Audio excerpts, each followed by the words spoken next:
I went to see Michael yesterday. He's no better. Just sits there in that hospital, staring. When he first saw me, he snarled, like he wasn't a wild beast. And his eyes looked haunted.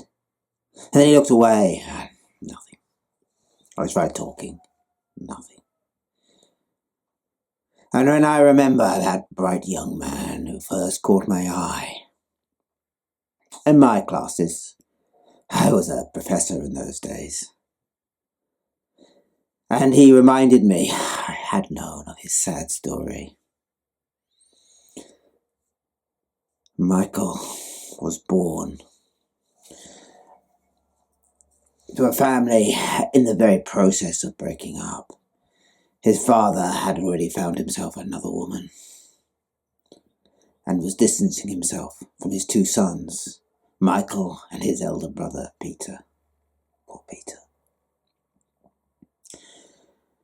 So that by the time that Michael was 6, he hadn't seen his father at all, hardly at all.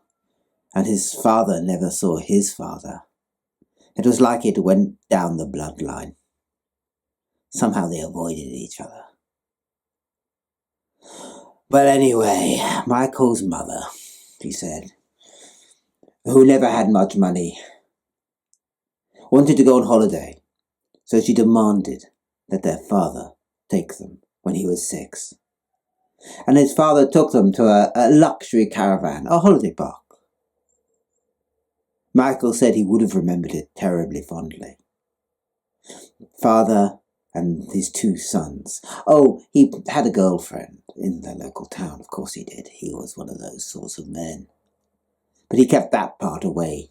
Occasionally he would disappear at night and come back late. He seemed to almost have a horror of staying the night in their caravan, Michael said. He would sometimes sleep outside in a tent or in the awning. Almost always. Almost always. But there had been a storm the night before it happened, and the awning had been quite blown away. And Michael's father had disappeared. Around, he thought, about 8, saying he would be back. And then Michael remembered nothing more. Nothing more. But when he woke up, he called out for Peter. And Peter was dead.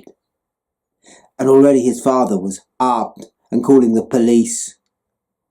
And Michael remembered he touched Peter's hand, and it was like a waxwork. It was white, cold, skin and bone. And Peter, who was aged 9 or 10, Michael said, he couldn't remember exactly, had no blood in his body. And yet there was very little sign of blood anywhere in the flat. It was remarkable. The doctor said he had never seen the like. He couldn't imagine how it happened. How much Michael remembered from the time, I do not know. I think very little. I'm sure he did touch Peter and felt the clamminess, the wax of death, he would call it. But he seemed to have a horror of the body, as if it brought back some memory.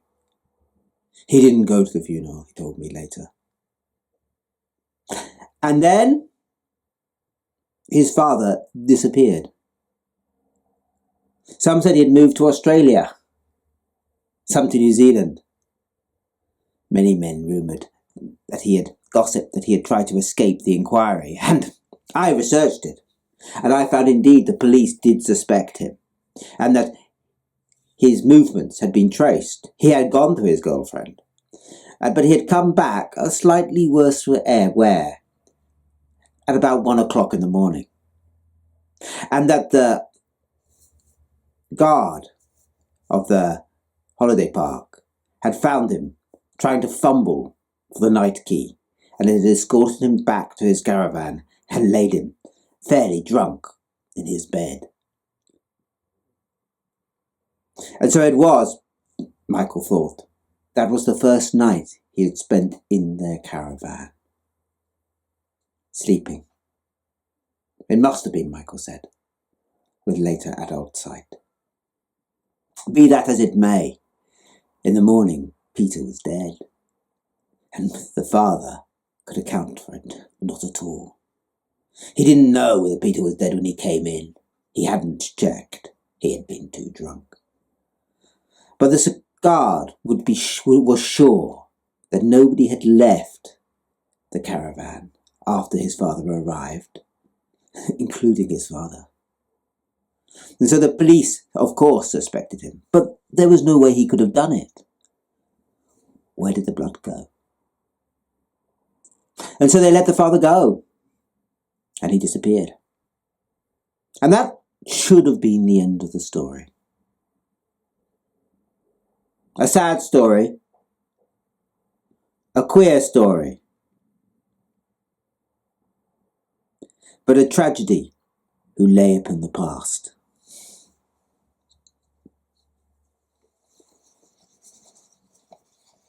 Have you ever done an act you wish you hadn't? That you would pay any money to undo? Even if it felt so innocent at the time, or even useful.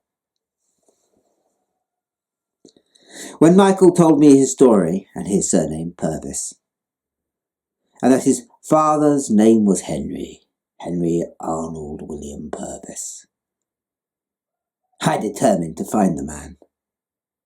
I wanted to know the truth. He might have been a bit drunk, but he must have been able to see something. For there surely was something that ought to have been seen. Well, it took me a few years and a few inquiries, but I have contacts, and I traced eventually his passport, where it was renewed in Melbourne in Australia. And I lured him back to England with promises of a legacy. That wasn't totally untrue, for my researchers had turned up the fact that he had an unmarried uncle who had died recently. So he came back, and I arranged for him and Michael to meet. I was there in the room when Michael said, "What did you do to Peter?" And his father blanched. I thought for a moment that he was going to deny it. Deny everything. I prayed that he would. But he looked thoughtful. We were sitting in a pub and the fire was roaring. Outside it was very, very wet. I bought another round, and by the time I came back, Henry was already explaining it. You see, there is a curse that lies upon our family.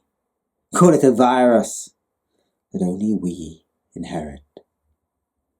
Or call it an old, old nightmare from the past. But there is a strain of vampirism that runs down the family.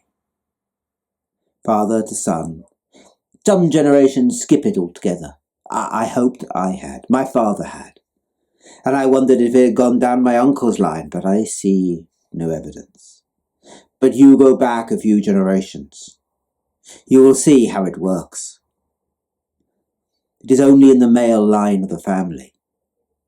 And when the fit arises in them, they must drink the blood of other members of our family, the male members. So fathers killed their sons, so sons killed their grandparents. And so it went on. At any one time, it was always there, in one of the male heirs. It could not seem to go, or to leave, or to die. I've traced it back using the computer records and the police records to as far back as either go.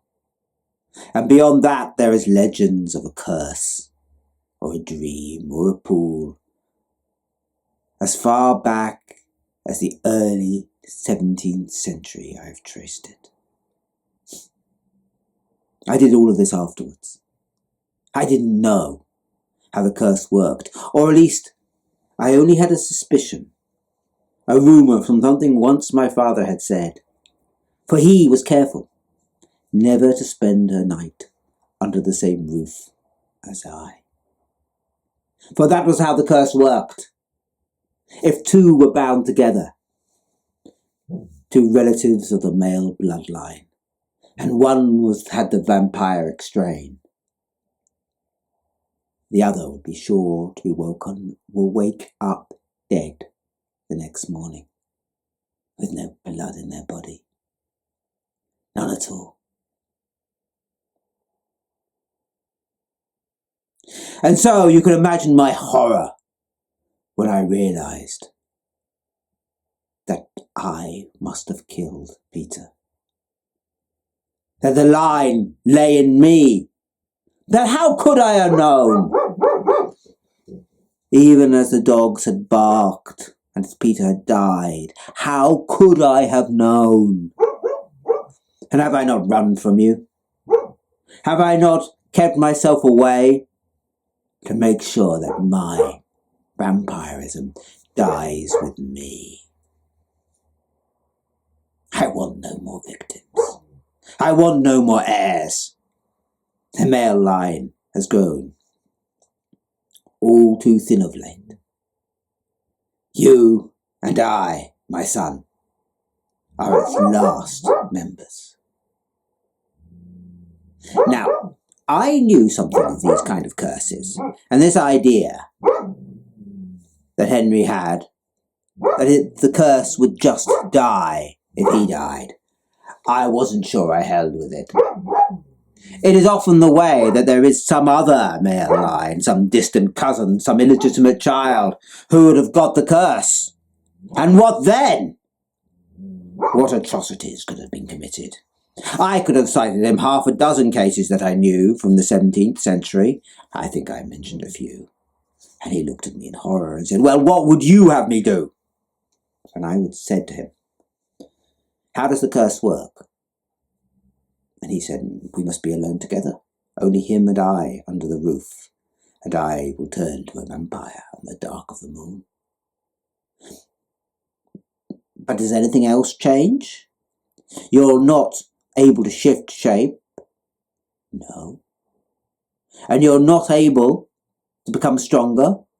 No. Ah, then I know the kind of curse, I said. It is the kind of curse that is easiest to banish.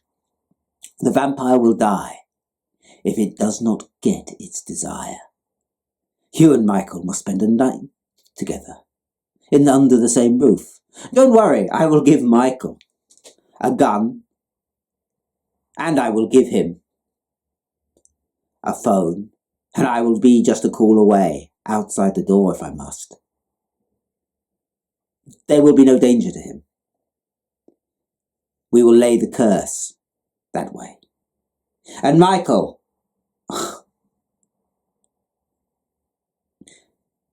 poor fool, respected my opinion and my counsel, and he agreed to it. And so we hired a little cottage. I would sleep on the porch. I promised them I would barely sleep at all that dark of a moon. And then upon a chair in the locked living room, leaving the key on the outside of the door, we tied Michael's father, Henry, and we tied him fast. He tried to escape, and he couldn't, but we tied him even some more. There was no way he was leaving that room, that heavy chair. The vampire would be brought to death, there and then to death. And Michael, he went to bed a happy man, thinking that this would be it. This would be night the curse was lifted. I saw him asleep, because his father had said it could only come in the sleep. But we so trapped his room that it was locked from the inside, and that, in order to escape it, various alarms would have to be deactivated. Alarms that would be sure to wake him up. And I went and sat outside. When I was awake, I swear, till 2. And then I confess I drifted off. Sometime in the night, I heard something like a howl, a cry from the father of fear and pain. But I didn't move, for I wondered if it was a trap. And I smiled to myself and I said, I'm sure the vampire is dying. And when the sun rose, I let myself into the house. I went to see Michael. He was drowsy, very drowsy. But I checked his pulse. He was very much alive. And then I went to see his father to tell him the good news. His father was dead. No blood was in his body. I went back, and Michael was waking, and he said, the taste of iron again. The head that hurts, the dream that will not go away. It is the same. And he looked at me, and his eyes for a moment grew red, and his teeth flashed sharp. And then suddenly, as a man who wakes from a nightmare, he shook his head, rubbed his eyes, and opened them a second time. And it was my sweet friend Michael. And I had to tell him what had happened, who the vampire really was. I couldn't spare him. Obviously, with me there was no guilt attached by the police. But Michael could bear to see me no longer. I do not blame him. He merely wrote to me that he was losing his mind, that he wished he had never known. And I heard afterwards that he came to that hospital. I begged to see him, hoping that I could give him some peace. I still see him, because the doctor says somehow, on some level, it seems to do him good, although it breaks my soul. I suppose the only consolation I have is if he is really the last of the line. It will die with him. And that will not be too long now. I wish it could have been different. But you do not always get what you wish for in this terribly sad world of ours.